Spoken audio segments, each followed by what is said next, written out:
Hey, Fidelity, how can I remember to invest every month? With the Fidelity app, you can choose a schedule and set up recurring investments in stocks and ETFs. Oh, that sounds easier than I thought. You got this. Yeah, I do. Now, where did I put my keys? You will find them where you left them. Investing involves risk, including risk of loss. Fidelity Brokerage Services, LLC, member NYSE, SIPC. Business taxes. Was stressing about all the time and all the money you spent on your taxes. This is my bill? Now Business Taxes is a TurboTax small business expert who does your taxes for you and offers year-round advice at no additional cost, so you can keep more money in your business. Now this is taxes. Intuit TurboTax. Get an expert now on turbotax.com/business. Only available with TurboTax Live Full Service. So good, so good, so good. Great brands, great prices. Everyone's got a reason to rack. Because they have framed jeans. Nike? Yes. Just so many good brands. Vince, Kurt Geiger London, Rag & Bone, and more are at Nordstrom Rack stores now. You never know what you'll find, but you know it's going to be so good. Great brands, great prices. That's why you rack. This episode is brought to you by Indeed. When your computer breaks, you don't wait for it to magically start working again. You fix the problem. So why wait to hire the people your company desperately needs? Use Indeed sponsored jobs to hire top talent fast. And even better, you only pay for results. There's no need to wait. Speed up your hiring with a $75 sponsored job credit at Indeed.com/podcast. Terms and conditions apply. Every cup of Nespresso coffee is an invitation to transform your morning routine into a ritual you can treasure each and every day. Using the Virtuo Pup, a simple touch of the button freshly brews bold aromas and a rich, velvety crema layer for delicious cafe-quality coffee at home. Whether you enjoy your coffee hot or over ice, every sip, every morning is unforgettable. Nothing tastes like Nespresso coffee. Visit Nespresso.com or our app to explore our full range of easy-to-use machines and coffees not found anywhere else.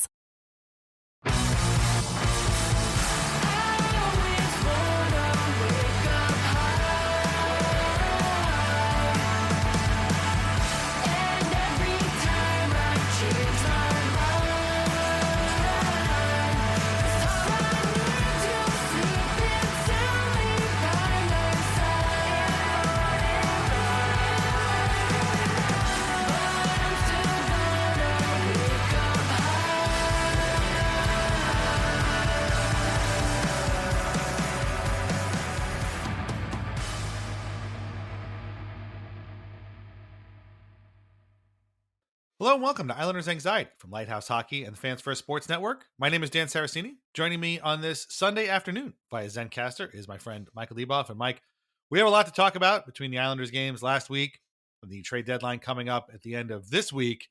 But the number one thing that I want to know is, where were you when Ilya Sorokin was credited for a goal against the Nashville Predators, courtesy of Steven Stamkos, on March 1st, 2025? I was just sitting on a chair in my den. You know what's nobody's bringing up about this situation? A couple of things. The first is about 40 minutes earlier than that, Sorokin made a save on a delayed penalty for Nashville, and it was a big rebound. And Butchie goes, if that goes in, like, does he get credited with the goal and does it count because it's there's no goalie in there? And they had like a discussion about it. I was waiting for them to bring it back to Butch. Butch deserves a lot more credit for manifesting that goal from Sorokin than I've seen him get. So it was really Ilya Sorokin from Stamkos and Goring.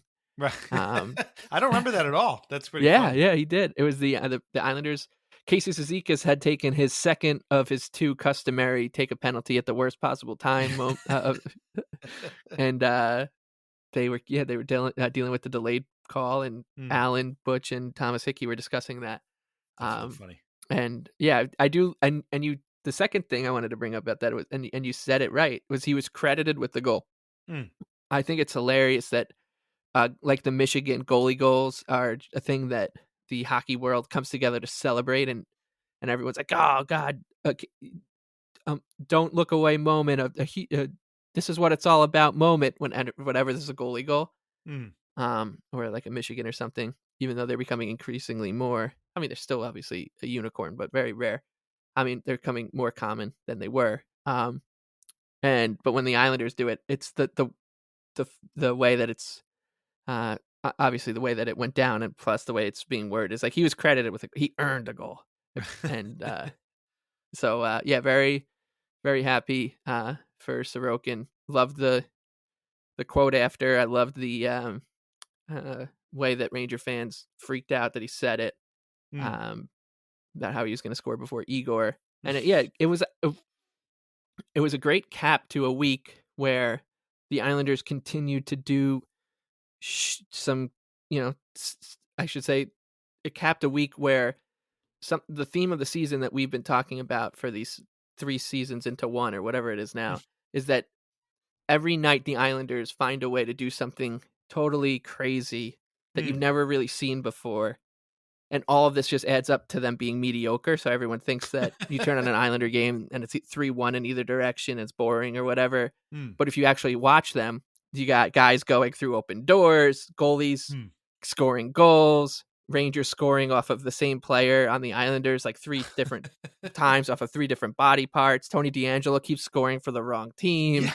Like it's been this crazy season. And this week the Islanders go 2-1, very normal looking week. Beat the Bruins, the struggling Bruins, and the lowly Predators lose to their rival. So you're like, yeah, it makes sense that they went 2-1 in this little 3-game jaunt. But then when you actually watch these games minute by minute, they exhausted you once again. Yeah, it was funny. I was listening to 32 Thoughts on Friday. No, they did not, by the way, read my email on the air about the All-Star game in 2026, which is going to be on Long Island. They read a bunch of other people's, and some of them were the dumbest ideas I've ever heard, but I guess my idea was too normal. They didn't want to do that. But I did think it was funny that earlier in that episode, they were talking about the door incident in the Bruins game, which we'll talk about in a little bit. And Elliot said, every time I watch the Islanders, something weird happens. And it's like, yeah, thank you, Elliot, for finally figuring out why we are the way we are, because every time these guys play, something weird happens. And like you said, all it does is add up to them being extremely mediocre. And they've gone from being a game under 500 to I think they're a game over 500 now. And ultimately, even though they won 2 games this week, they're still in the exact same spot they were in last week, right? Aren't they like 6 points out of a playoff spot right now? And Columbus won big in the outdoor game, on Saturday. Everybody else won, I think, on Sunday. The Bruins won. The Flyers won. They're still hanging around. The Rangers, I think, won. So it's, all that, I know some people were like, oh, man, they really should be losing these games. But really, they won them, and nothing much changed. They're still 5 points out of the final playoff spot right now. So ultimately, now we're going to talk about the trade deadline in the second half. And hopefully this little 2-game winning streak didn't change anybody's minds about how to proceed at the trade deadline, which I guess would be a legitimate concern. But I did find it funny that, that whole Nashville game and the way they won the Bruins game and everything, you think, oh, wow, this is kind of an exciting time. And then you look at the standings and it's like, yeah, they've only moved 1 point closer to the playoffs than they were before. So all this is a little bit late, and it was driving me a little bit. We're going to talk about some really annoying post-game quotes in a minute too, but the team keeps talking like they're right there. They're right there. All they gotta do is put a couple more wins together and they'll be right back in the playoff mix. It's like, no, I don't think you guys understand. This is pretty much done. Like, you would have to, you would need an incredible amount of luck and wins to really fully get back in the playoffs, and I don't see that happening. But it was definitely a weird week of weird games. We're going to talk about them all. Yeah. I mean, it's what those 2 wins did was they kept the season alive until the next 2 games. So the Monday Tuesday game we're going to talk about. Right. You win those, that at least you kept it alive for them. Because had you not won both these games, the Islanders, I mean, it's already a stretch. Of course, I'm going to be buying into it and be like, yep, no, I believe them. They're going to make the playoffs. I'm fully on board with that. But all it did was give them one more chance on Monday, and then if they take that chance, then another chance on Tuesday, and then we Right. can have a conversation because the schedule opens up with a bunch of winnable games on the other side of these games. So, and you can't. Who knows what this? I mean, the Canadians are all of a sudden right back in it after they won 4 in a row.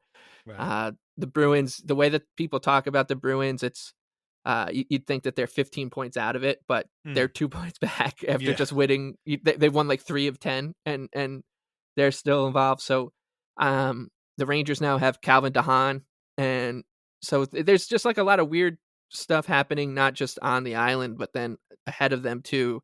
And so I do believe that they believe, and I believe that I believe, but I also don't believe that any of us should be believing, or I don't think, at least. And then, but win these 2 games, and it sets up a totally different scenario after in the California swing and all that. So it's and you know what? I'm sure if you listen to this exact episode at this exact point in the season last year, we probably were saying the same thing. Like, oh, yep, just if you win these next 2 games and you go out to California, because that was in the middle of their winning streak before their losing streak. So yeah, that there's a reason why, as we keep saying, we're all going crazy. It's because we've seen this movie before. And then we saw that movie before, and we saw that movie before. So it's getting totally. It's getting very old. It's not even. It's more. You said it. Twilight Zone. It's just so funny how it the more and more history keeps repeating itself with this team. It's the more and more incredible and incredulous I become. I'm just like, how does this keep happening? How do these weird things keep happening? I mean, when we talk about the Ranger games to start. We can talk exactly about how we knew exactly how that game was going to go to a T, because we've seen this movie before. Yeah. Okay. We're going to dive in. Reminder that we are on Patreon at patreon.com/Islanders Anxiety. Ad-free episodes, bonus podcasts, written posts, a whole lot more. So sign up today. We got a lot of stuff. We got a new episode of Weird Islanders podcast coming out this week. We have a 10-game thoughts coming out later. I did my Islanders book club last week. So sign up today, patreon.com/Islanders Anxiety. Let's start with the Ranger game. And before we talk about it, I do want to play a clip from our last episode. And a few people reached out to me to mention this. And so I'm going to insert a clip right here in which you accurately predict the final score of this game. Here's that clip.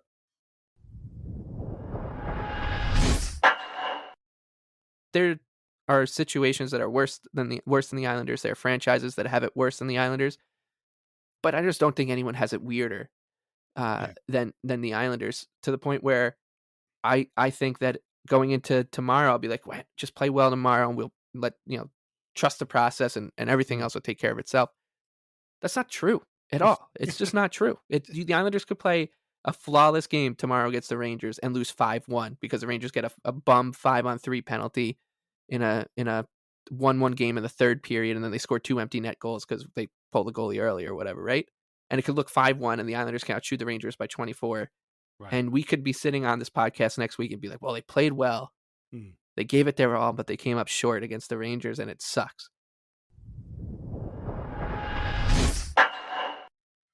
So you said it would be 5-1. You said that the Islanders could play a flawless game. I don't know if I would call it flawless, but it was definitely, there were a lot of people saying, mainly the Islanders, saying they thought they played a really good game. They thought that they were the better team, blah, blah, blah. And that to me is even more annoying than losing to the Rangers, because we are so far beyond the point of, well, we played really well, we just didn't get the result.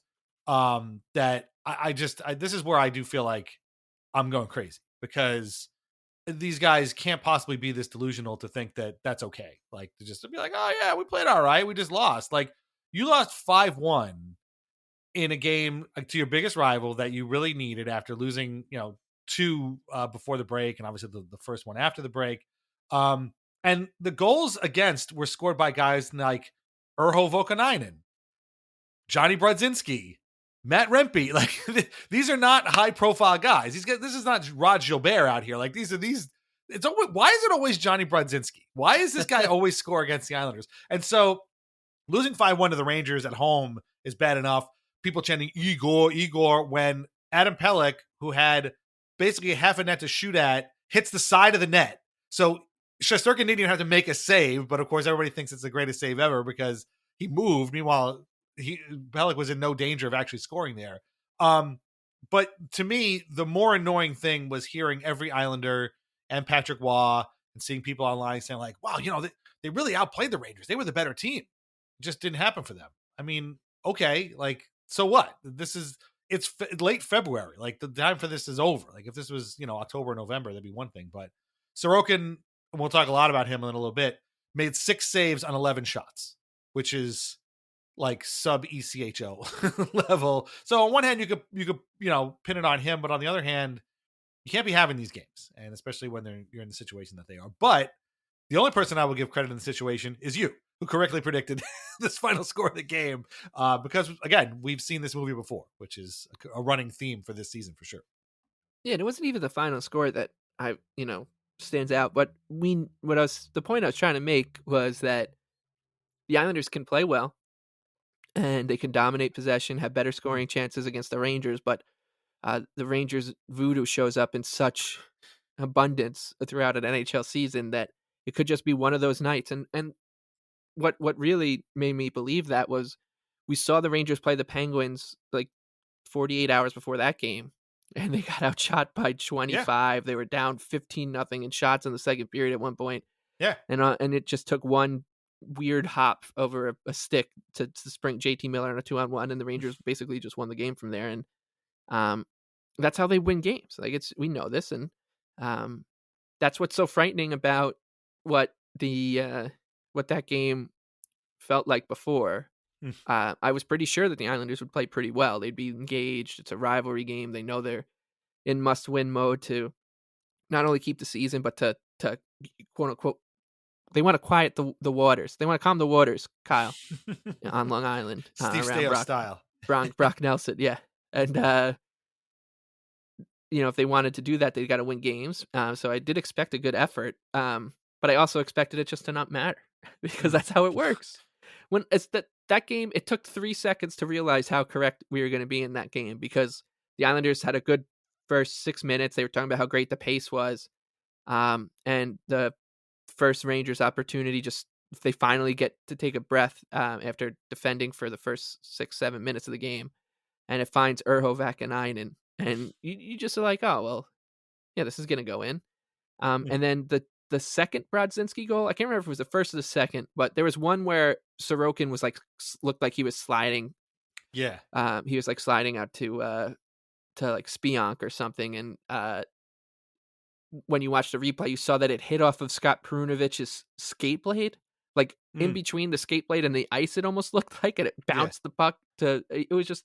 And Two at that of the point, goals went off of Perunovich. He was literally directly attributable to do those goals. Him and Ryan Pulock had quite a game, and it was so when you watch that and you consider the opponent, you just know how that night's going to go. And at that point, I was just I was done. I stopped watching it and got sad about how that probably does it for a few of these guys, and that, and what else are you going to do? And I knew full exactly what these guys were going to say after the game too, because it's what they've been doing.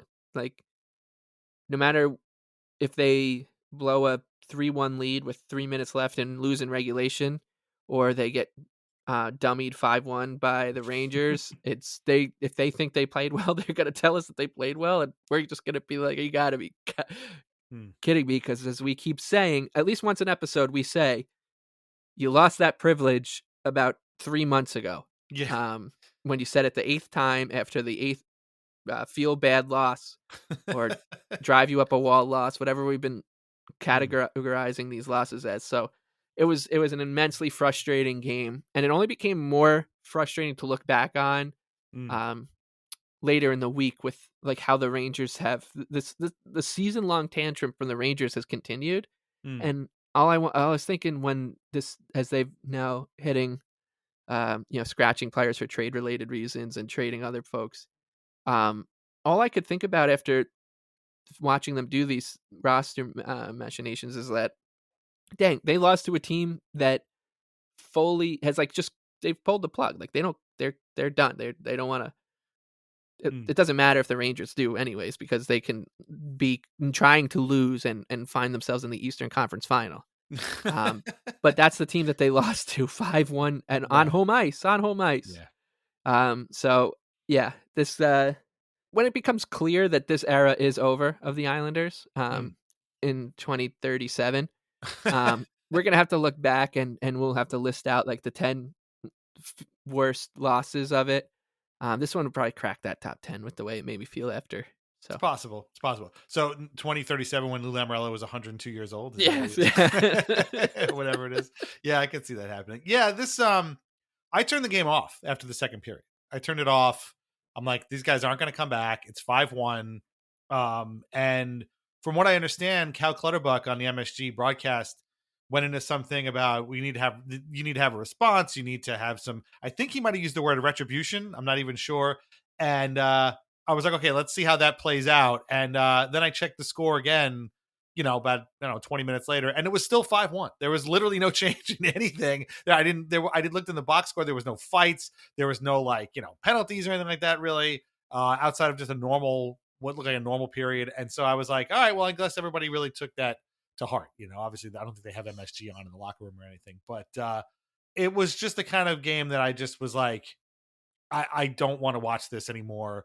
It's not, if you're a longtime listener, you know that I generally don't like watching Islanders Rangers games, but I made an exception in this case, thinking they do generally play well against the Rangers. They've lost 2 in a row after the break, or lost the first one after the break, and they could really use a win here. And I thought they would have gotten it. And, I can't say I was really rooting for a win. I mean, I was, obviously, because it's the Rangers, but I didn't want to see that. And it was exactly the type of game I definitely didn't want to see. And especially from Sorokin's case, it was about as bad as you can get. Perunovich now joins Tony DeAngelo as Islanders defenseman, actively trying to play for the other team. We'll get to DeAngelo again in a second, but it was not fun. And again, a home game against the Rangers is never really truly fully an Islanders home game, because half the place is there to save money and not have to go to the Garden. And I get that. It's always going to be that way. But when they were cheering for Shesterkin making a save on a shot that was never, ever going in, because no Islander ever hits the net in any way, shape, or form, particularly Adam Pelech, who's made a career out of missing the net in the most easiest possible spots. That's when I was like, all right, I'm done with this game. I can't take this anymore. You guys are I know you need to see it on a replay, but people are chanting about a save that didn't need to exist. So that was my breaking. Well, actually, I shouldn't say it. Matt Rempe scoring and Johnny Brodzinski's third point of the game was probably my breaking point. But at that point, I was like, all right, I'm done. Okay, so that was the Islanders' 4th straight loss, 2 on before the break for the Four Nations face-off, 2 after the break. And now they go into their own personal house of horrors, TD Garden in Boston, to play the Bruins. Sorokin having a terrible game, hadn't played well in a while. And wouldn't you know it, he absolutely steals this game. 37 saves. The Islanders win 2-1. So much was made about Patrick Waugh yelling at the Islanders in practice after that Rangers game. And again, much like the post-game quotes, I'm like, where was this 3 months ago? Why are we yelling at these guys when it's February 28th or whatever it was about, got to play hard? Why weren't we playing hard before that? Where was that focus? Well, now everybody's talking about how great that he yelled at them in practice. Okay, fantastic. Hudson Fasching comes back from the dead. They put him back in the lineup. Noah Dobson comes back, plays absolutely terribly. I forgot to mention Scott Mayfield was scratched for all 3 of these games we played, which is a little bit scratched. Perunovich was also scratched for the Bruins game. The first period is all Bruins. They outshoot the Islanders 16-5. But Romanov comes out of the box, ends up kind of on a breakaway, scores from Pajot. Really beautiful wrister past Jeremy Swayman. It's 1-0. The rest of the game was still mostly Bruins, but Palmieri whacks in a Nelson rebound, makes it 2-0. This was in the second period. This was just before Nelson hit Matthew Poitras into the Bruins bench. Jacob Skarek was opening the door to allow for Simon Holmstrom to come off the ice. Nelson hits Poitras where there would normally be boards. He ends up going in. Terrible scene. Nelson was given 2 for interference after originally being given a major. it's a weird situation. I don't envy the refs in this case. I was talking about this with you in the group chat. Elliot Friedman mentioned this. I kind of would have given Skarek the penalty for, opening the bench at the wrong possible moment, but I guess he didn't see Nelson and Poitras coming in. Just a terrible situation. And Poitras did play the next game for the Bruins on Saturday, so I kind of felt happy seeing him out there again. But boy, it looked pretty gross. And it's one of those situations where, like, I don't think anybody was really at fault there, intentionally or anything, but really kind of sucked to see. What'd you make out of this before we get to the third period? What'd you make out of this situation? And what were your thoughts on Nelson getting 2 for interference?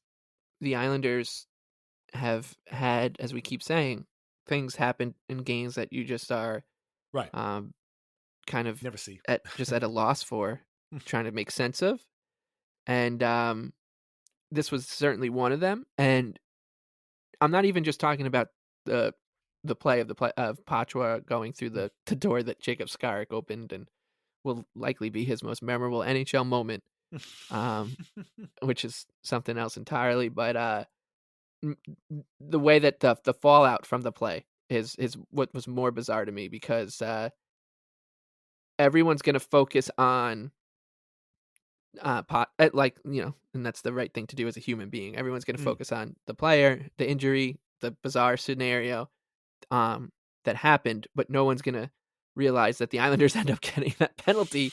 And that came on the heels of the Casey Cizikas play against the Stars, in which he was kicked out of a game. The Stars got a 5-minute power play and they scored twice, and they probably cost the Islanders at least 1 point in this insane playoff race. So you're at that point, you're just kind of at a, you throw your hands up. You're like, what does this team need to do to just have like a normal, weird shit's going to happen in a hockey game, but a normal hockey game where it doesn't feel like there's a Zoroastrianism fight of good versus evil happening on the ice. And it's just this incredible existential struggle. Because you get screwed by the refs there. Islanders they're not playing very well, but they're ahead. They need these 2 points desperately to keep Brock Nelson, the man who sent Matt Poitras into the boards, to basically keep him on the team.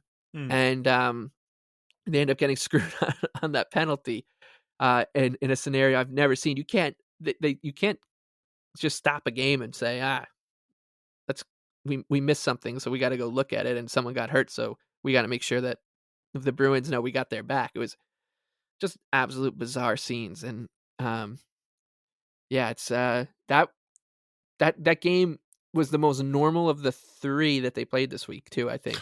And it had that. Right. That was as you said, it was before we get into third, it was just a game in which Sorokin stole it, and we see that happen. Yeah.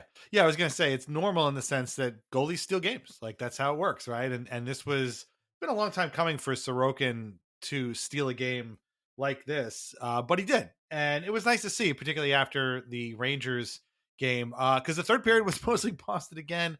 Pasternak he always gets a goal against the Islanders. He kind of throws it in from the corner, and of course, what happens? Goes off Tony DeAngelo to make it 2-1. The Bruins were pressuring. It was also nice to see in basically the final shot of the game. Which Geeky is this? Morgan Geeky or the other Geeky? His stick snapped as he took a shot from the point, and that was basically all she wrote for the Bruins. And it was nice to see that happen to somebody else, because normally that's Ryan Pullock's job, is to have his stick snap at the worst possible time. But it was somebody else's issue now. Swayman made 18 saves. He thought he played well. I don't know what that shot from Romanov just kind of beat him. And then again, Palmieri just whacked in a rebound out of nowhere.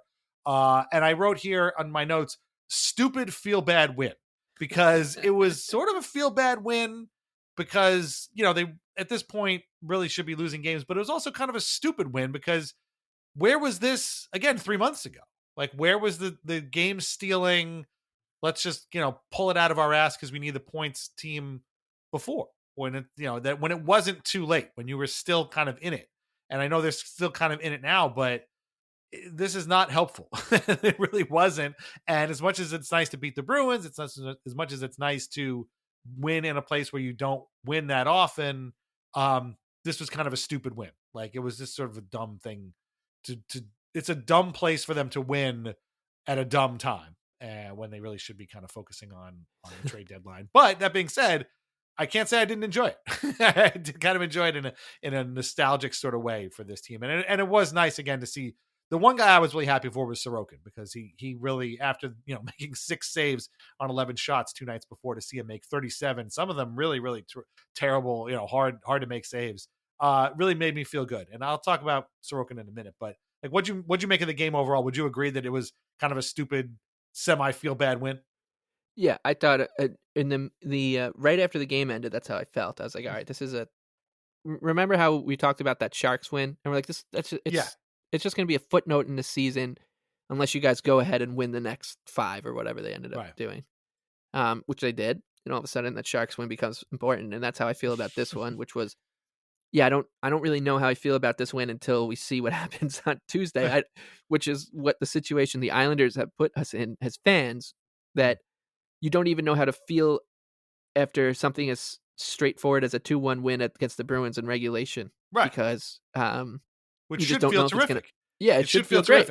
But because it got you closer to the playoff race, all this stuff, and but you don't know. You just don't know, because they've put us in this weird purgatory for this entire 2022, 2023, 2023, 2024, 2024, 2025 season, that you don't know. Like, you question things that should be straightforward at this point about your team, especially if you're someone like us. Like, we're never going to root for the Islanders to lose, like, actively. That you still don't know how to feel about a win. So it became a less of a stupid win on Saturday afternoon, but we still don't know if we can just make it put it into the other category of a typical feel bad win that they desperately needed. We won't really know if we can move it over into that category until Tuesday night. So that's how I feel. The win over the Bruins doesn't matter until the win or loss against the Winnipeg Jets on Tuesday at home.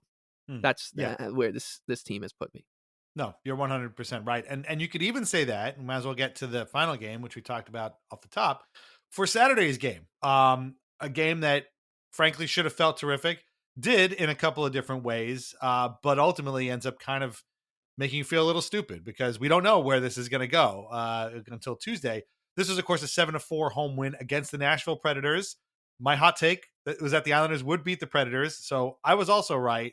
However, the way it went down was very Islanders, because it was an incredibly strange game played in front of a bunch of kids and a bunch of mascots who I did not recognize, one of which was from my alma mater, St. John's. I saw this red bird thing wearing an Islanders jersey and was like, who the fuck is that? And somebody's like, oh, that's St. John's mascot. I'm like, it is?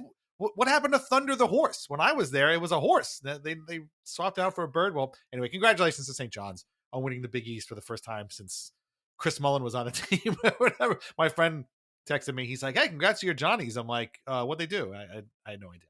I wish I was more of a fan. I can't pretend that I am. But it was cool. It was cool to see all the kids out and the mascots. The Predators were without Roman Josi, who was hurt, and they were without Gustav Nyquist, who was being held out for trade purposes. He was eventually traded to the Minnesota Wild sort of after the game. I think they got a second-round pick for him, which is pretty impressive. Don't know how that affects Brock Nelson's trade prospects to Minnesota, but we'll get all into that in the second half. The first period was all Isles. They jumped on them the way the Bruins had jumped on the Islanders a couple of nights earlier. Shots were 19-3. I don't know what was going on with the Predators. Ended up being 3-0 Islanders. Cizikas throws the puck from behind the net to J.G. Pageau, makes it 1-0. And then Palmieri off of a Boquist rebound makes it 2-0. And then Horvat off a long Lee shot rebound makes it 3-0. Excellent period, one of the better periods they played in a long time. And again, you're just like, yeah, this would have been great in November or December. Like, that would have been really helpful. But then in the second period, they kind of start giving it back. Colton Sissons is kind of on a semi-breakaway. He's being tugged from behind, whacks it up over Sorokin, like a kind of a weird flip play. Now it's 3-1. Nelson gets one back, makes it 4-1. Beautiful shorthanded goal from the shorthanded maestro, Simon Holmstrom. But then Mark Del Gaizo, a 29-year-old rookie playing his first NHL game ever, scores his first NHL goal from the slot from Colton Sissons, makes it 4-2. And I shit you not, they were talking about this guy before the game. Alan Fearing was like, oh, Mark Del Gaizo is here. He's not a prospect. He's 29 years old, spent time in the Senators organization, somebody else's organization, spent most of the season in Milwaukee. He's up now because of injuries or whatever. And I thought to myself, that guy is going to score. And sure enough, he had 2 points in the game, a goal and an assist later. I was hopping mad about this, but what are you going to do? Again, this is just par for the course for this team. The weirdness of the game, the way it would unfold, even beyond this point, the guy scoring, the 29-year-old guy scoring his first ever goal in the NHL. This is all stuff that we are so used to that it's like it's nothing. It's like this is just a normal game for us. Nelson scores again to make it 5-2, though. They tried to challenge for interference. Didn't happen. Cizikas, as you mentioned, took his customary 2 penalties in the game at the worst possible times. Didn't necessarily come back to haunt them, but it could have.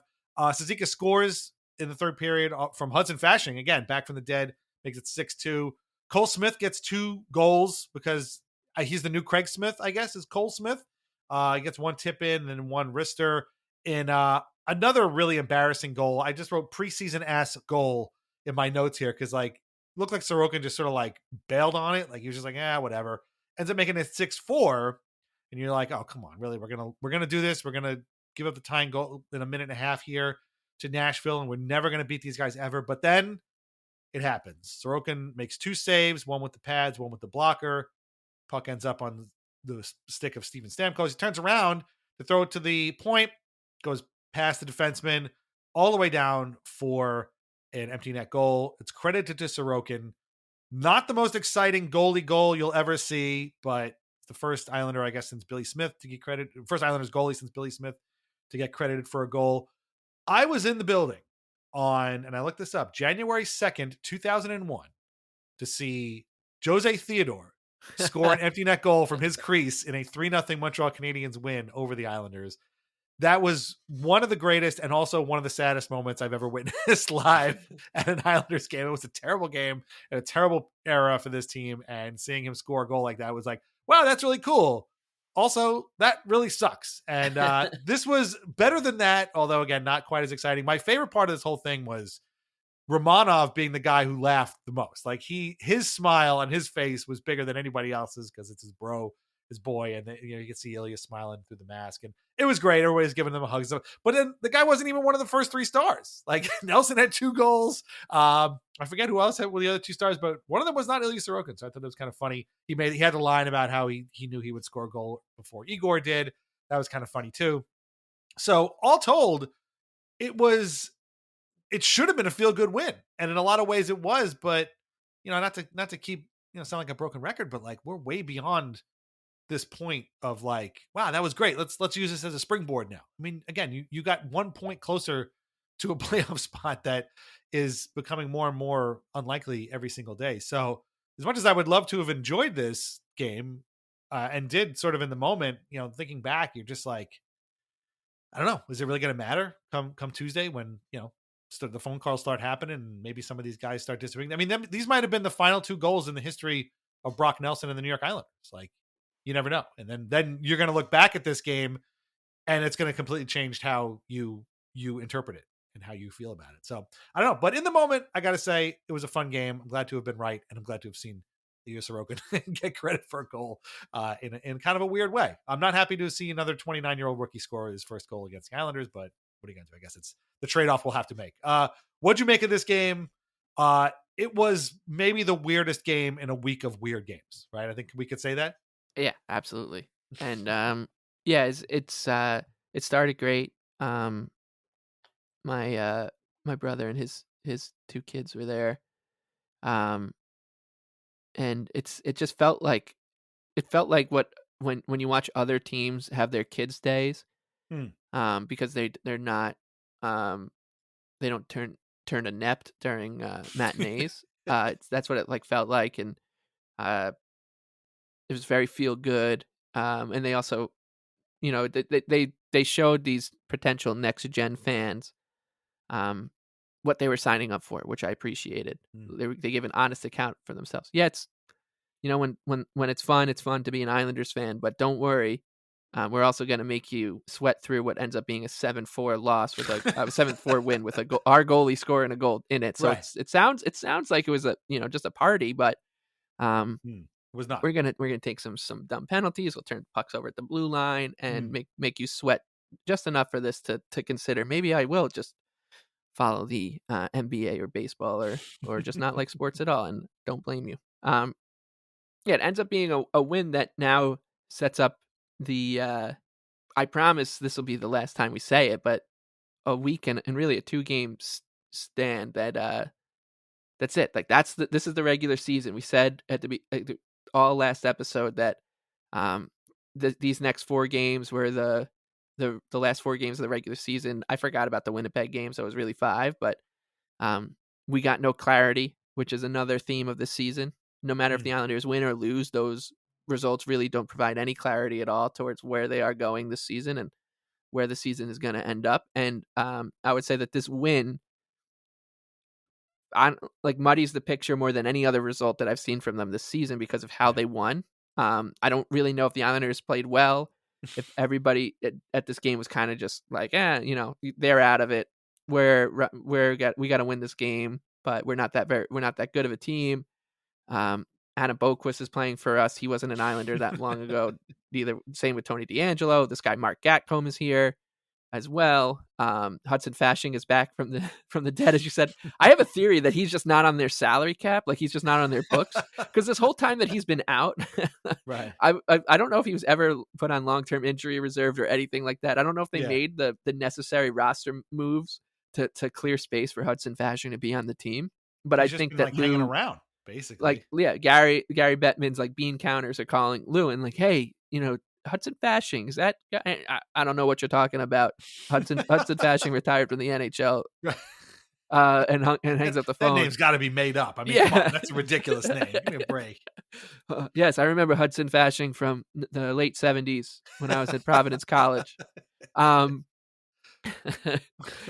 I just this result really muddies the water so much. Because I just don't know if they I guess they played well enough to win the game, but who knows what kind of resistance the Predators were really giving, and right. They've got these 2 games coming up that hopefully will tell us more. Become the first 2 games to tell us anything about this team this season. Right. But it was what I liked about this win more than anything was that it happened early in the day, so for the rest of the day I could scoreboard watch. And I had my little rooting guide out from Isles Magic Number, an account that really does such a good job of telling you exactly where the Islanders are in the playoff race. So I had my little rooting guide out, saw that I got to watch and root for the Blue Jackets and Red Wings just to end in regulation. And that's what I appreciated, that win just made the rest of the day a little bit less stressful. Right.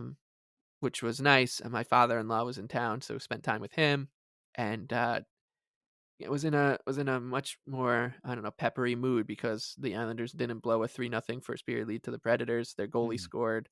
Excuse me, their goalie was credited with a goal. He earned a goal. We want to make sure we don't count this one. I think we joked about this plenty of times. Like once the Islanders goalie does it, it's not going to be cool anymore. Right. Really.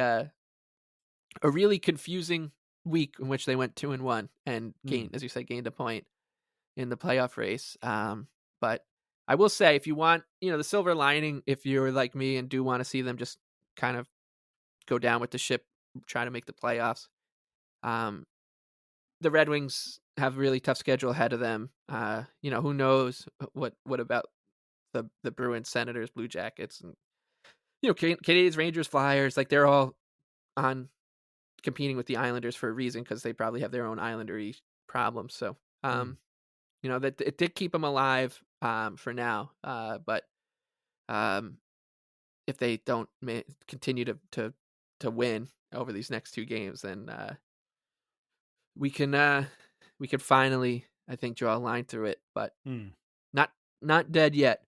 No, not dead yet. But yeah, maybe we get a little closer to dead with these next 2 games coming up that we're going to talk about on the other side. This was a very strange game. Like you said, it did put me in a pretty good mood.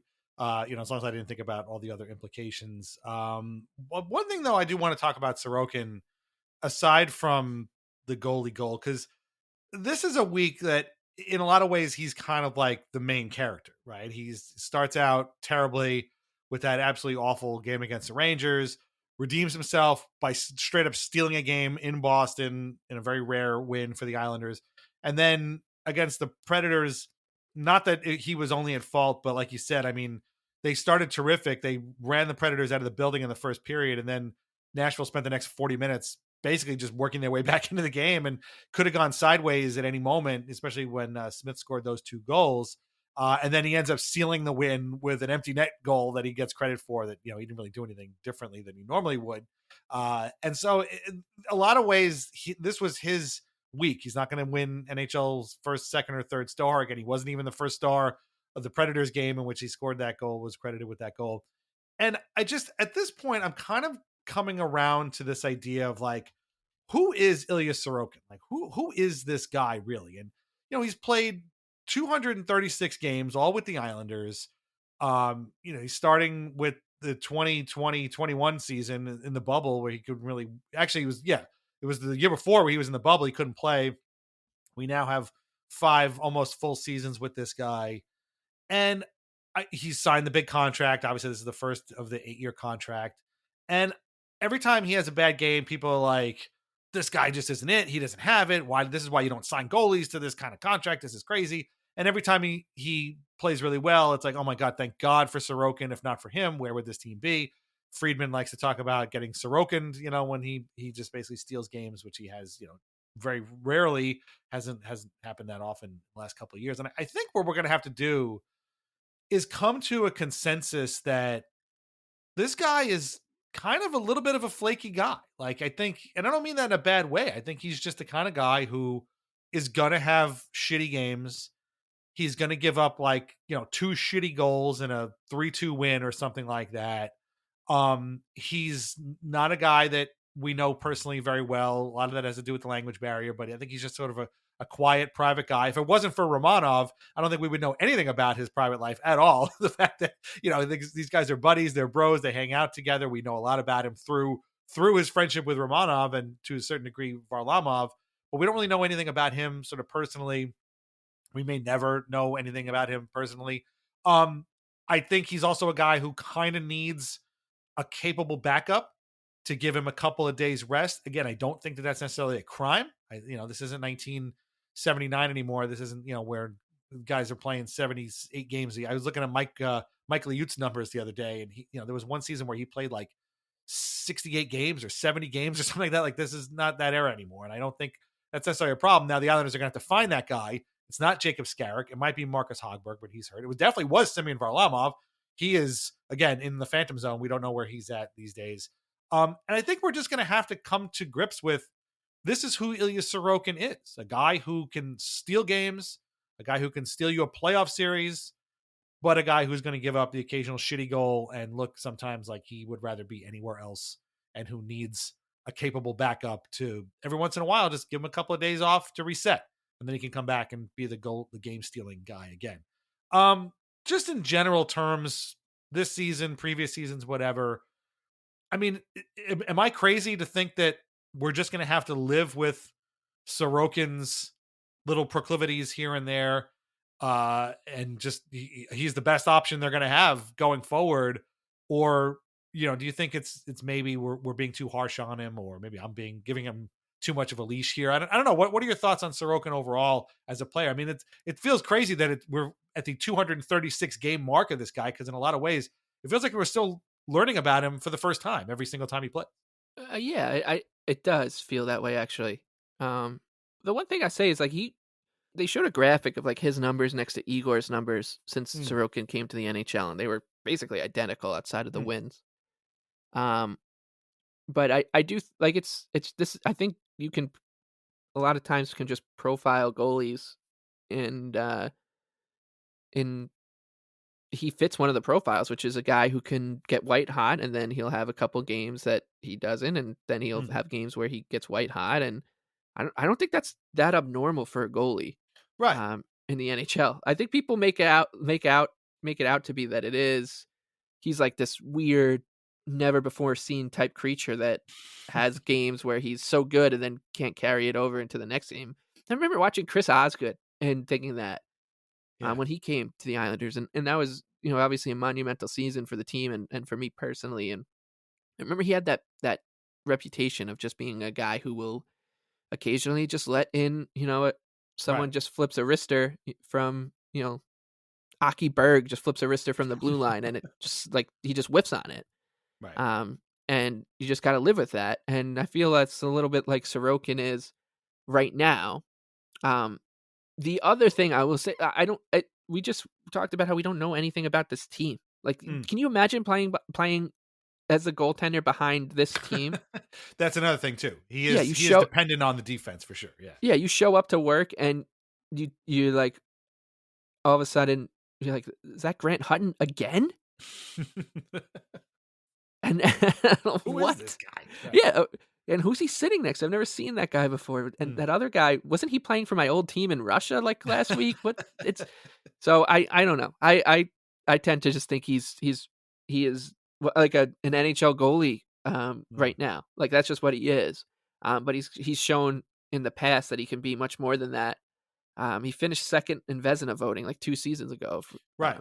Right. And he was ridiculous. And that was the season he played 60 something games. Yeah. 62 games. So, yeah, it's just, I think that he's probably, he's not been as good the past 2 seasons for sure. And, but the team has been so bizarre that I truly don't know. And there's so many goals that go by him. And maybe this is me just being a homer, but the Islanders give up some weird fucking goals. Yeah, it's true. That Ranger game, he did not play well, but he also saw his own players scored. So let's see. In those 2 games against the Rangers and Bruins, they let up 6 goals, and the Islanders scored 4 of them, 3 of them. 3 so of them. it's it's Perunovic, I don't know. 2 and D'Angelo 1. Yeah. So it's I don't know. Like you said, I think he could think of he is the main character right now because he's their most important player, right? And he makes a lot of money and all that. But in terms of like the team going forward, I don't worry about them like the goalie. So I worry about a lot of other stuff with this team and not really the goaltending because I do trust that if the Islanders are going to win anything, it basically means Sorokin has a really good year, and if they don't win, it means that he's having a year where he's not at the top. So he's been the main character of late. I will say also a couple of other players. I mean, Simon Holmstrom is really good at hockey now. Like he's not just like a good Islander. He's really good. Yeah. And Anna Boquist, I think, has been pretty good these games that he's drawn back in. And then on the opposite side, Anthony Duclair, man, he just looks compromised out there. And I know It's Patrick rough. Waugh kind of called him out, but Yeah. it just looks like he just doesn't have any confidence in putting any strength behind anything because he's probably hurt. He probably hurts to play. Yeah. Definitely doesn't look like the Anthony Duclair we've seen in previous years with the Panthers, Lightning, Sharks. Like, yeah, it's something. I'm not a doctor. I'm not going to diagnose this guy, but he had a good chance yesterday against the Predators where he kind of stole the puck, kind of got in, on the goalie and was muscling past a few guys, and just watching him skate was very uncomfortable. And I just, I'm thinking to myself, I don't know if this guy's groin is where it's supposed to be. Like it definitely felt like a lower body sort of issue because he just was not getting any kind of push at all. And I started to feel a bit bad. And, he's in the first of a 4-year contract. Like, so I'm hoping there's no place to go but up from here. And I don't think he's going to be happy with the way it's gone for him either, but it's tough. I'm with you. I'm glad you brought that up because I completely forgot about it. Yeah, we Patrick. I wouldn't be shocked if he's given a game off or something here. Right. But because of the way they were talking about him afterwards. But yeah, it's throw that in on top of like how we haven't learned anything about anything with this team. Was the Anthony Duclair signing good? I've got no idea because the guy we saw 5 games of the real Anthony Duclair. Right. And as we saw in preseason, he had a lot of great chemistry with Matt Barzal and Bo Horvat. And right. If you're going to take one thing out of this season, it's that preseason and all those training camp storylines and all the coach speak from training camp and the player speak does not matter. Not It just doesn't matter. The power play was good in training camp. Duclair, Barzal, Horvat, the next big first line for the Islanders. They barely know each other on the ice. Siplikov with his unique style of screening the goalie on the power play. Remember that? Haven't seen him on the power play much at all this season. He's really good behind the net on the power play. Still haven't seen him much on the power play, which has been 32nd in the league, which was supposed to be better. Ryan Pollock and Adam Pelech talked about getting their swagger back as a top pairing. I would say that has not happened yet. We're still waiting on the returns for that one. Right. And the bag skates and the all that. It's it really just goes to show you that you can just wait. You can just wait till game 1 of the regular season before you start to make any assessment or feel anything about the team, because what you see before that just really, really, really, really does not matter. Yeah, right. Even from game 1, almost doesn't even matter either. But yeah, it's rough. It's been all over the place, and like you said, just to tie it all back together again, the last guy I'm worrying about under all of that stuff you just mentioned, that everything that's been up in the air that we don't know about this team.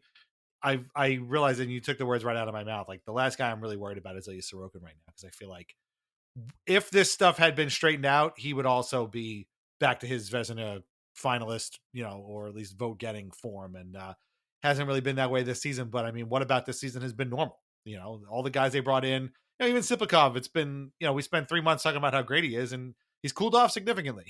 He's not bad, but it's he's not quite as noticeable as he's been, whereas Holmstrom's stock is rising right now. So, okay, lots to know, or lots that we wish we knew, but we don't know, which is the perfect time to go into the trade deadline, of course, right? So we're going to talk about that on the other side. We'll talk about the Rangers and Jets games coming up as well, but then we'll spend a significant amount of time talking about what may or may not happen on Friday, okay?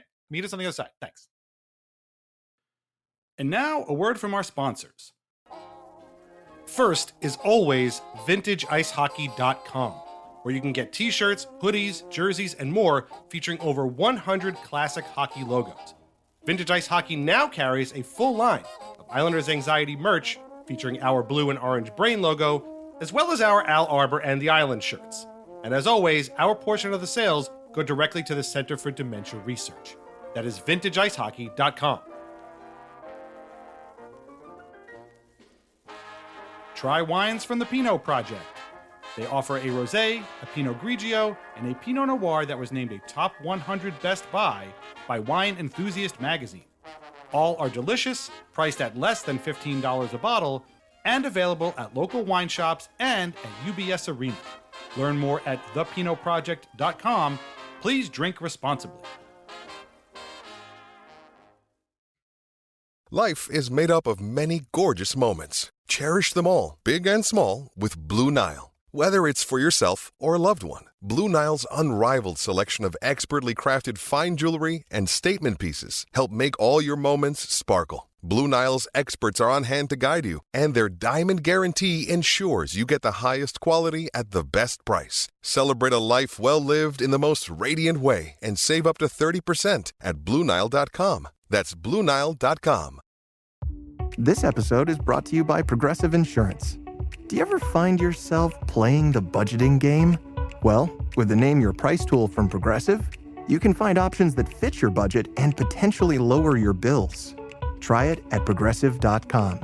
Progressive Casualty Insurance Company and Affiliates. Price and coverage match limited by state law. Not available in all states. Whether it's a movie night or just midday, Skinny Pop is a salty snack that keeps on giving.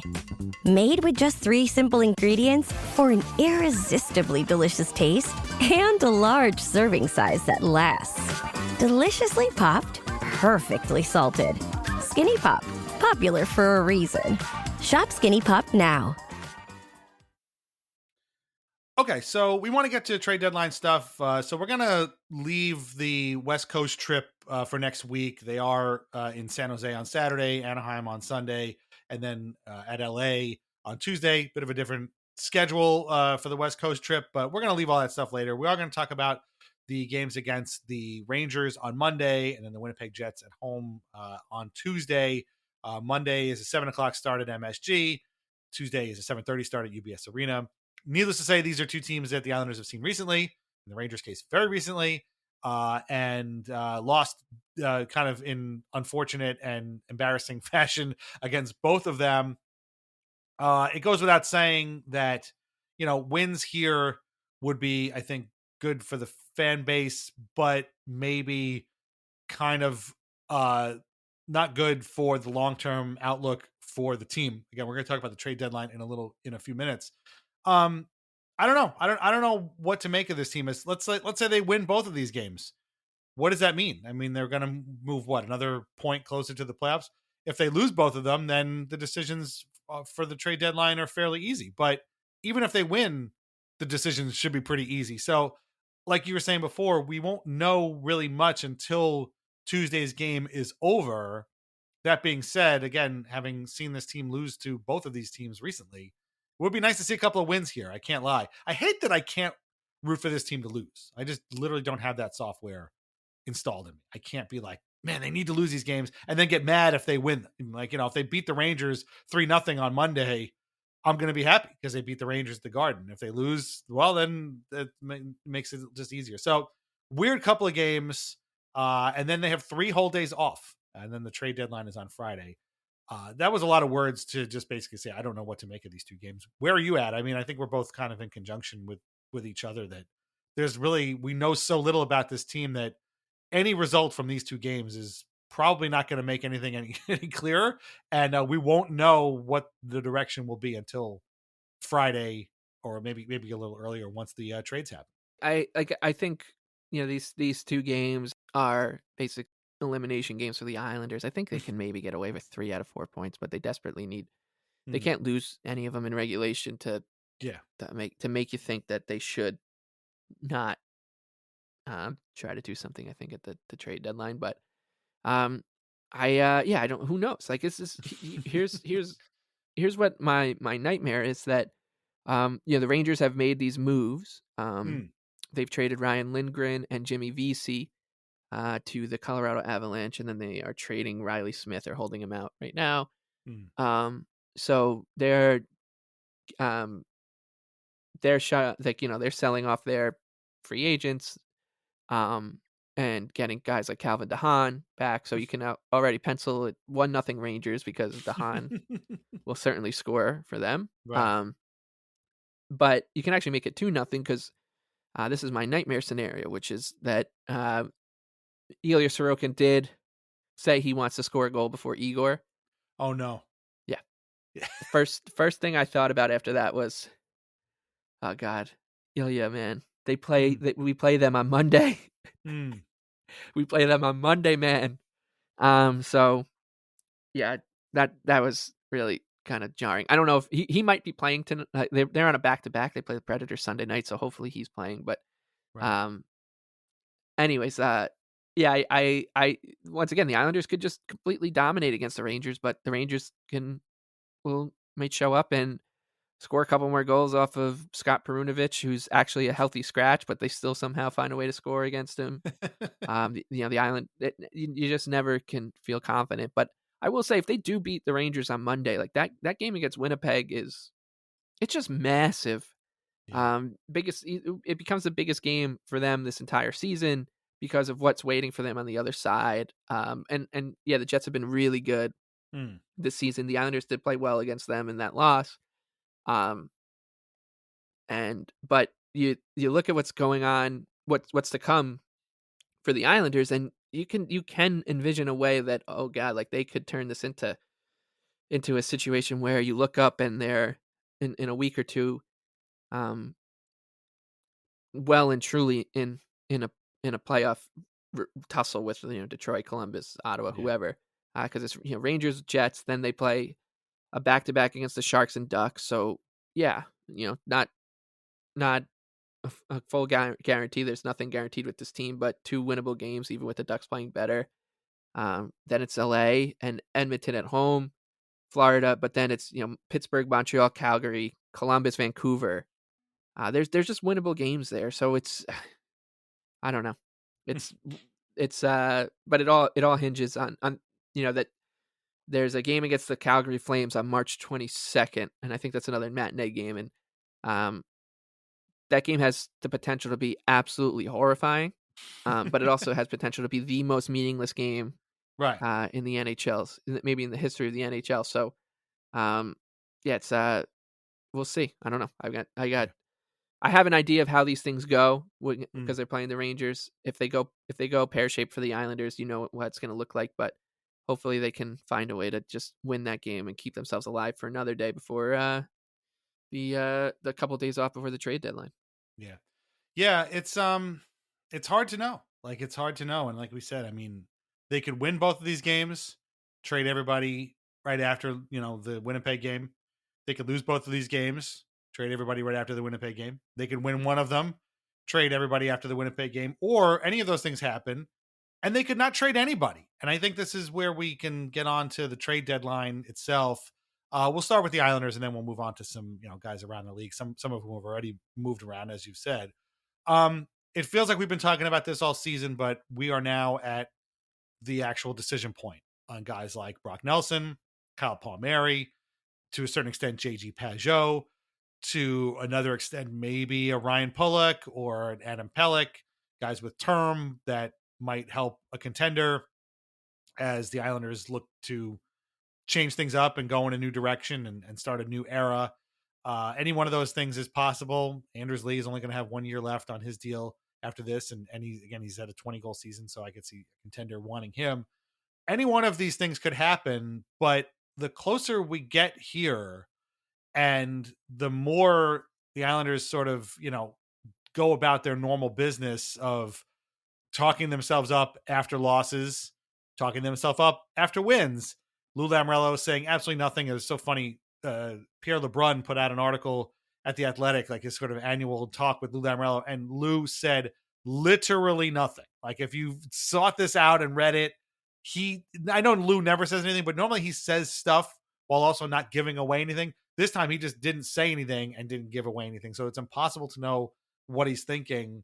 And we just don't know. And my fear is that they don't do anything, that the trade deadline comes and goes. Nelson is still here. Palmieri's still here. Everybody else who can be traded is still here. They think they're going to make the playoffs. They immediately lose all 3 games in the West, the West California swing, and then they look stupid. And we're already seeing deals go and teams getting back what I think are pretty decent hauls for guys that aren't as good as Nelson or Palmieri, or couldn't help as much as either of those two guys. So I'm starting to get this feeling of dread. A lot of it is also because I took Friday off in this, kind of anticipation for a lot of deals happening. And so whenever I do that, nothing happens. But I think that would basically be a disastrous decision to make, which would be to not trade these guys. You at this point, I think, have to trade them regardless of however these 2 games happen. But it's just impossible to know with these guys. It's impossible to know how they're going to go. And it just sucks. It just sucks as a fan to be in this sort of limbo. You're a betting guy. What do you think the odds are that this team is almost exactly the same now that it is after the trade deadline on March 8th when they suit up to play the San Jose Sharks? I would say the odds are overwhelmingly in that in the favor of that happening. And I told you before, I had a little trivia for you. Yes. And now it's the time to unveil it, which is that this is Lou Lamoriello's 7th trade deadline in charge of the Islanders. Okay. Of those 7 trade deadlines, and I'm talking about at the trade deadline, so we can say like the week before, maybe 10 days before the trade deadline. Who is the biggest NHL player the Islanders have traded away? And I'm not including like, they gave up a first-round pick for JG Pajot and it's turned into Ridley Grigg. I'm saying like an actual human form player at the time of the trade deadline that the Islanders have deleted from their roster to give to someone else. Well, I mean, the Horvat trade was well before the deadline. Yeah, that one so doesn't. you can scratch Beauvillier and Ratu right off the list right there. Like you said, they gave up picks for Pajot mainly. I'm going to say, because I saw him in a game recently, and I don't remember who he's playing for right now, And I don't think this is right, but I think this is probably in the area of where you're going. Sounds like you're describing the guy. Sounds like you're describing him. Is it AJ Greer? It is AJ Greer. Wow. How about that? Yeah. Because he got sent to the Devils, right? Right. That's right. Yeah. So, and wow. This is what I find so funny about the professional liar industry, right? How many times do we hear these guys like just throw out these platitudes platitudes that are thousands of years old, by the way, that are coming from like Hammurabi, and they're applying them to NHL trade speculation all season long to sound to like juice up their pros, even though every single one of them that steals that line for the other one to use. That the greatest indicator of future behavior is past behavior, right? Yeah. And Lou Lamoriello's past behavior is that he's probably going to do nothing here. The Islanders just generally, in these situations, this is now, as we've said, the game. I think someone did the math. I'm sorry for not having it open, but I think we're at like game 308 of the 2021, 22, 23, 24, 25 season. And in those seasons, they haven't added at the deadline outside of Pierre Engvall, really. So, yeah, they made the Horvat trade, but that's a totally, I think, different kind of trade. That's a franchise changing mid-season trade. I'm talking about like the little deadline stuff. It's been Engvall, and that's really it. And that's what I expect on Friday. The one thing that does change that is if they no-show these two games, they lose them both.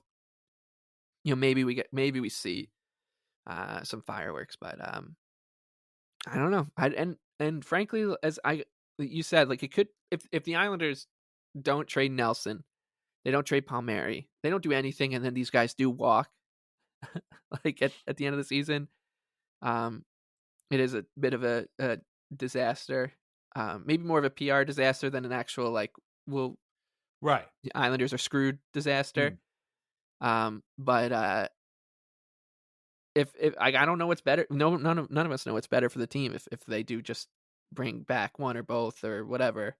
So I know, as I've said all along, I want Brock Nelson to stay because I just want him to be an Islander forever. And I don't know if that's the right thing to root for, but it's how I root for the team. And the game on Saturday made me think that even more. We didn't even talk about one of the great parts of the game, which was Brock Nelson had a hat trick on his stick, but Nick Blankenberg swatted the puck off the goal line in midair. So yeah, you can throw that into the weird things that you never see happen only in Islander games. But yeah, I mean, I'd be pretty torn up if he gets traded, and it's kind of appropriate they're playing the Rangers again on Monday, because I've heard so many Ranger fans be like, I hate this core. I can't wait to be done with, even though that they've gone to 2 Eastern Conference finals in the last 4 years with these guys. And they're like celebrating Ryan Lindgren getting traded, which, yeah, I get that he's past it as a player right now. He's struggling, but I'd be celebrating too if I got a 2nd-round pick for 2 fucking stiffs like Ryan Lindgren and Jimmy Vesey. But like, it's just so funny that they're like, I'll drive Mika to Anaheim or whatever, and we're over here, and the thought of losing Brock Nelson, even though it's probably the right decision logically in how you build teams these days, is keeping all of us up at night, and these guys are like, I hate this guy. Like he's dead. Chris Kreider's dead to me. It's just it's the fan base is couldn't be more different. It's you probably have some Islander fans who are like, if Nelson signs an extension, I'm getting a tattoo of him, and Ranger fans are like, I actually just doxed Ryan Lindgren's wife in the paper. We got to get her out of here. Meanwhile, Kreider is like a guaranteed power play goal every single game, right? And the Islanders haven't scored a power play goal all season, basically. So it is kind of funny that that's the way they think. And like, listen, I'm with you. I think trading Nelson is obviously the best idea for the long-term health of this team. Same with Palmieri. Same with Pajot, frankly.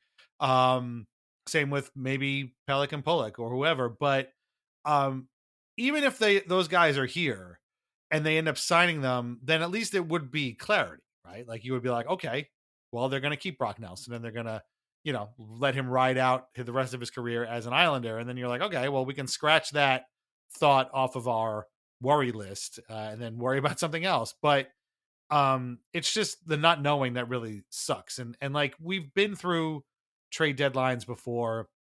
We've seen the playoff teams under Garth Snow, or let's just say the what they thought were playoff teams under Garth Snow trade for guys like what the hell, not Rob Davidson. What the hell was his name that we talked about a couple weeks ago? Brandon Davidson. Brandon Davidson and not Austin. Yeah, no, not Austin's up. Man, my brain is fun. So, trading for guys like Brandon Davidson, Chris Wagner, these types of players, right? By the way, look out for Weird Islanders podcast coming soon near you about those guys. We've seen those guys come in, and we've seen guys like Pajot and Palmieri come in, a little bit before the deadline. So under Lamoriello. So we've always had kind of an idea of what was going to happen. Oh, this is a playoff team. They're going to go out and get some guys to help them. Oh, this is, Garth Snow here. He doesn't really do these kinds of things, at least since Ryan Smith. So he's not going to do this sort of thing. He's going to pick up the veteran defenseman that they picked up every year for like 10 years in a row, right? This is kind of unknown territory. They're well out of the playoffs. They could just as easily miss as they could. They're more likely to miss than they are to make the playoffs. They've got a bunch of guys who are UFAs that are probably going to be sought after by other teams. And so really they should be making trades. It really should be a very simple idea, but these are the Islanders. Like we just don't know. And it really just kind of sucks. And the other thing too is like, it's not just us. Like Brock Nelson, I think if these professional liars are to be believed, is kind of holding up the entire trade deadline because people want to know if he's available. And Lou is like, well, we're going to try and sign him. Okay, well, then what? Like, what am I, I'm looking for a center here. He's probably one of the most sought after guys in the league right now. And this is where we can transition to the rest of the league. There, on one hand, there's probably like a bidding war going on for Brock Nelson, but we'll never know because Lou Lamoriello is the guy in charge. Same with Brock Besser. What's going on with him? Like, we don't know. Same with Palmieri is another one. I'm just looking at ESPN's list right here. Nyquist is on the elite tier for them. He's already been traded. Yanni Gourde is funny because people keep telling me he sucks now and he's always hurt, and yet somehow he's an elite free agent that people should be looking for. He probably just ends up going back to Tampa Bay, But I don't know. It's going to be really weird, and this is another thing where I almost feel like Lou won't trade Nelson almost just to spite the rest of the league. Like, well, I guess you guys are just going to be waiting for me. Oh, I guess I didn't get a deal that I liked, so I'm going to keep this guy, and then he'll walk away at the end of the year, which I'm already making myself mad thinking about right now. We've already seen some deals go down. Seth Jones was traded to Florida in what's really a very good deal for Chicago. They got Spencer Knight and a first round pick that's conditional.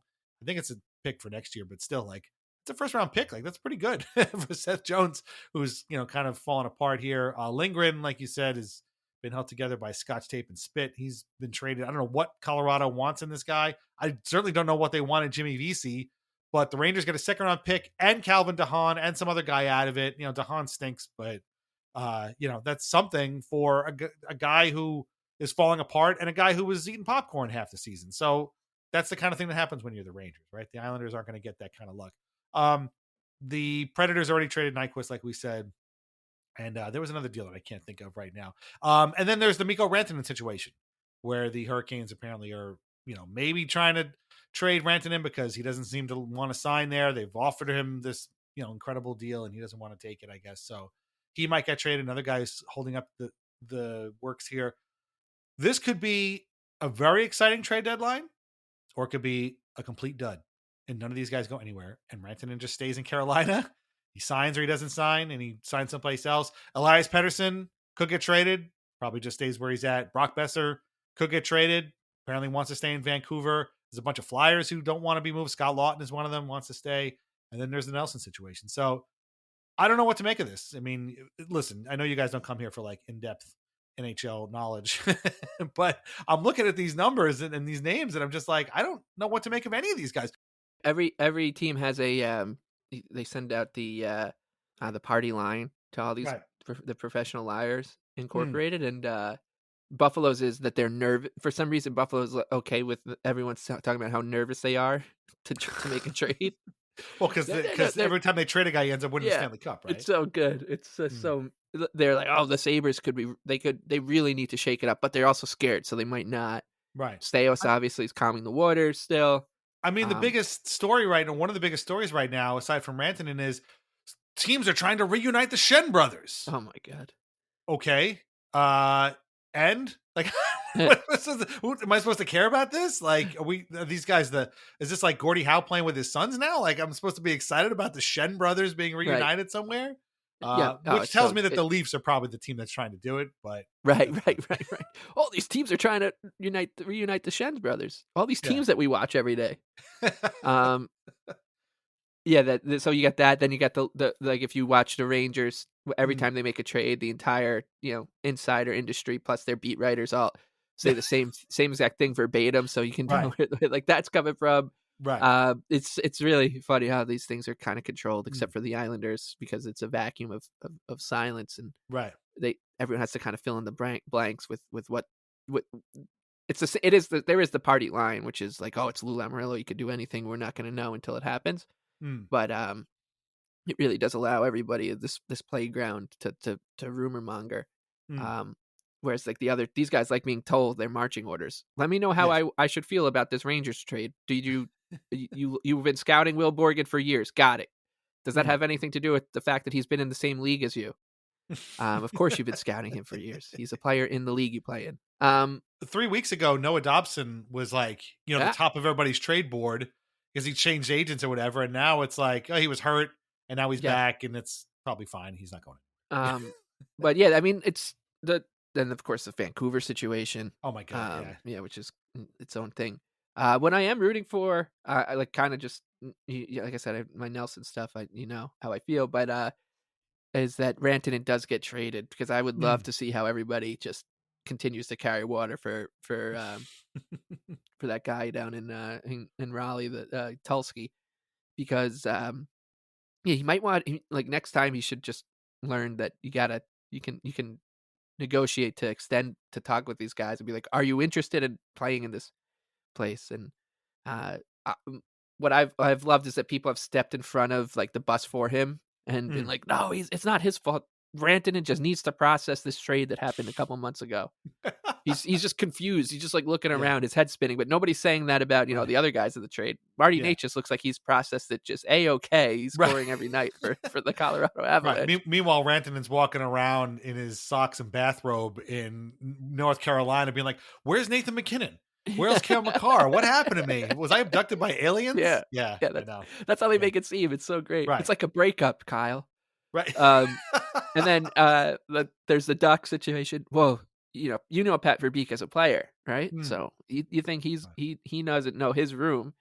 The Shen brother stuff. So I am like, I'm rooting for it. I always kind of root for it to be a dud, just to watch these guys try to like squirm a little bit.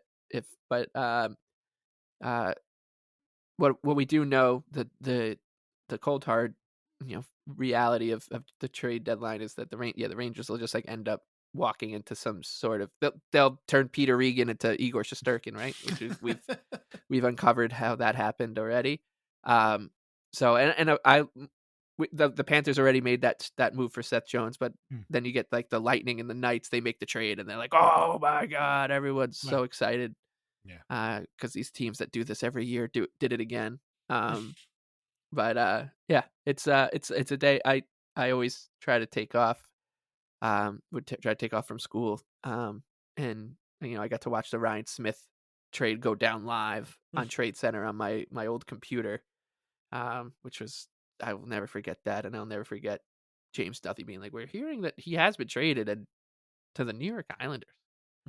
Got to get confirmation on that. I don't know if the Islanders are still are they in Kansas City? But I don't know. I've got no idea what's going to happen. And Lou did his annual rumblings with Pierre LeBrun, in which he rumbled absolutely nothing. He said the same exact thing. He says, "I don't know. Really wonder if Pierre realizes that he's just Lou just gives him the same quotes and maybe just a little bit of a different order every year."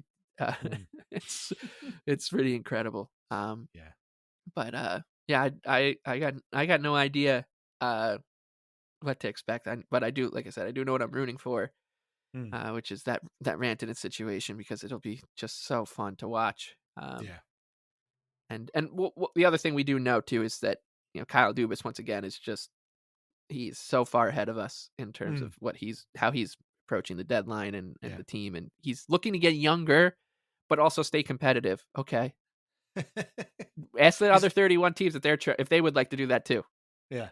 He's also looking to Genius. rebuild without ever trading anybody off of his roster. Yes. So that, you know, so we're looking to rebuild, but he's we're been still put in got a tough situation, Dan. He's been put in a really tough situation 3 years ago that he put himself in. It's the same thing with the Rangers. Like, yeah. Oh, you mean the GM threw a temper tantrum, and now this is how this is, and it's still ongoing. Like, this is his fault. This isn't right.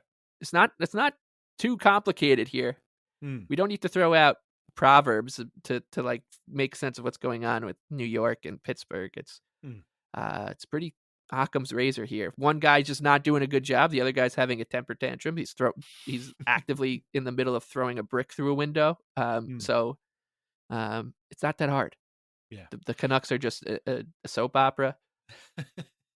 The waters are just not calm in Ottawa, no matter how hard Steos tries to calm them.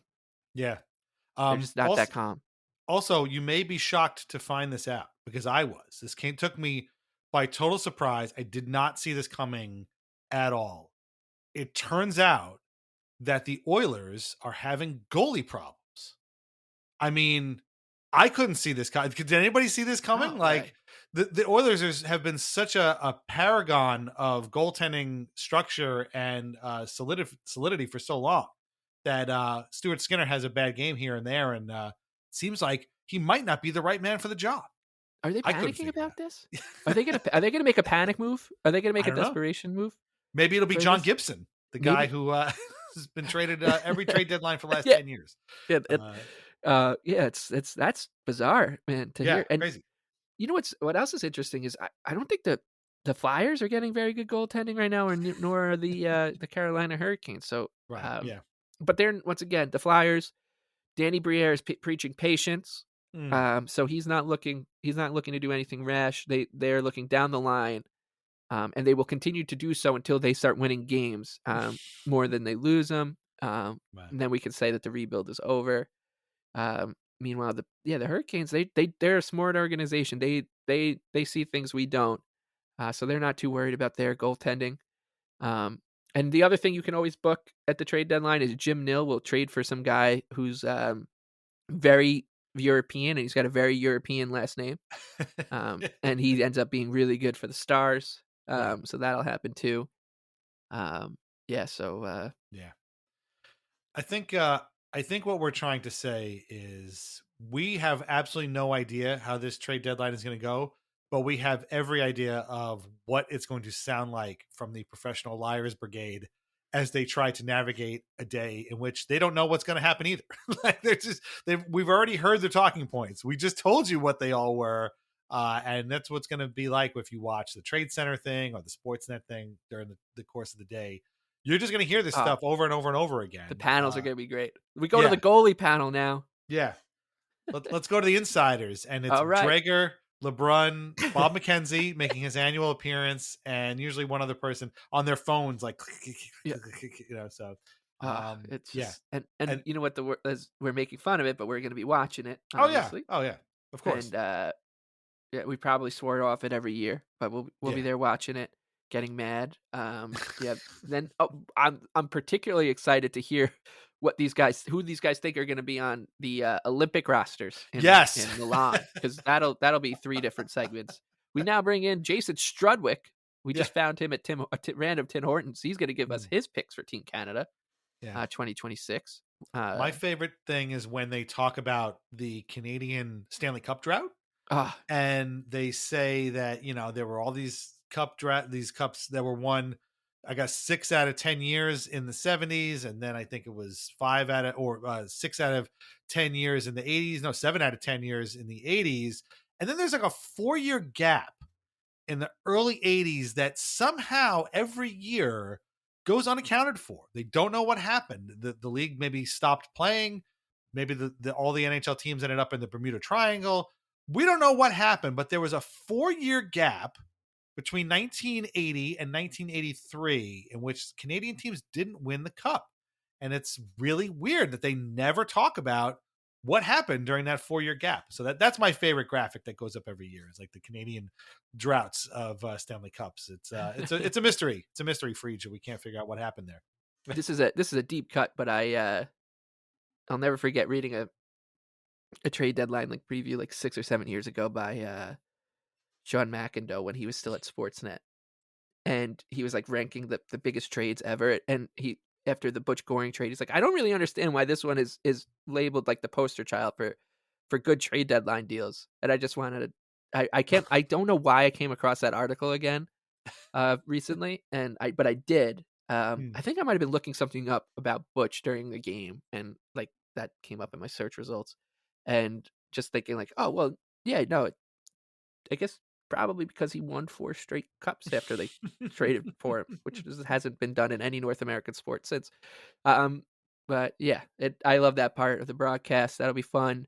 Can't wait to hear how they talk about Brock Nelson too. I guess it's been a while since the Islanders have had a trade, like a guy on these trade boards, really. Well, how about this one? Here's a question for you. Will Cal Clutterbuck's name appear on one of these trade boards? They Without could go people after realizing he's been on MSG this whole time. Yeah. Well, no, it'll be they'll go to like one of Jason Bukala or Sam Cosentino and be like, yeah, the Oilers maybe they go after a bottom 6 guy. I think Cal Clutterbuck on the Islanders is a pending free agent. Right. Maybe they go after him. It's definitely possible. But actually, you brought up a good point, and I wanted to get to this too. Again, you read my mind. I'm not comfortable with the Islanders being a main character for this trade deadline. Like, I'm really not. And I think that get to what we were just talking about, where like people are going to be focused on Brock Nelson and Palmieri and other guys. And if they don't do anything, it's just going to be like a huge letdown for everybody. But if they do something, it's also going to be a huge letdown for us, unless they get, a bushel of like picks and high prospects and stuff. So I'm definitely very uncomfortable with the team being in this position as the main character or one of the main characters of this trade deadline. I just don't like it at all. And it's just going to drive me nuts when they're like, he is from War Road, Minnesota, just like TJ Oshie, and talk about how, his parents, his uncles are Dave Christian and, played in the U.S. Olympic team and blah, blah, blah, and all this stuff. And it's like, you guys have ignored Nelson for his entire career. And now that it serves your purposes, he becomes a superstar in your eyes, and because he could be a Leaf by the end of the day or by the end of the week. Not happy about it. I know. Yeah, it's gonna be an annoying day. I'll do my best to remain as uncynical as possible, but I'll get broken by the second Team Canada 2026 roster and I love the emerging cottage industry of just like random people who I've never seen before on Twitter just becoming insiders for a minute, and people then taking their that I don't even know if it's reporting or what as like I think that's actually how the Dobson thing started. It's like some random person I've never heard of writing a story about Noah Dobson being available. And I'm excited to see what crazy stuff happens from those folks. And of course, the as you said, we were talking about the Shem brothers. Like the Blues are playing well; they're back in the playoff race. But once the Leafs covet a player, the world just talks about him as if it's already happened. And the Rangers are the other team where the fan base they discover a player who's good. They'll be like, oh, Clayton Keller on Utah Hockey Club would be a perfect fit for the Rangers. He's young, under team control, so they can get a good player now, but also for the future. And you just have to sit there and say, well, yeah, there's a reason why he's still on Utah, because he's very, very good. But those it's always fun to watch those scenarios pop up as well. Yeah. But yeah, if I were to give a prediction of what happens here, as I've been saying, I think we'll see like an Arnaud Durando type trade where he gets traded to like the Devils, or we'll see the Islanders make a minor league trade. Maybe they'll trade like Chris Terry, because he's a veteran in Bridgeport, to like a team that's going to make the Calder Cup playoffs for something. But other than that, I don't see anything. I'm not going in with any expectations at all. I think last trade deadline, we were like the Islanders just gonna be on the sidelines. They're just gonna be completely on the sidelines, and that's exactly what happened. I don't even think I heard their name once, like connected to anybody.